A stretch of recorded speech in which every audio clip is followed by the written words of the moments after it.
Сайн уу залуусаа, эцэг трейдер байна. За өнөөдөр би та бүхэндээ XM брокерийн би яагаад сонгож ярилцдаг, XM брокер ямар хуу давуу талтай вэ гэдгийг товч бөгөөд тодорхон 3 үгээр хэлье те. 3.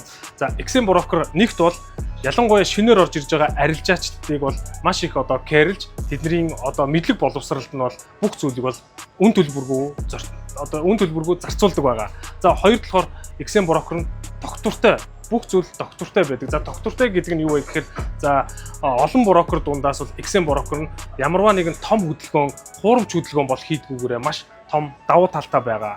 За гуравт нь бол мэдээж бол хүн болгоны арилжаачд болгоныг хүсдэг мөнгөний татан авалт болон мөнгөний данс зузаатгал гэх зүйл нь хугацаа алдалгүй маш хурдан хугацаанд бол таны хүсснээр бол орж ирдэг. За ийм давуу талтай учраас та бүхэн XM брокертэй болон надтай үргэлж хамт байгаарай.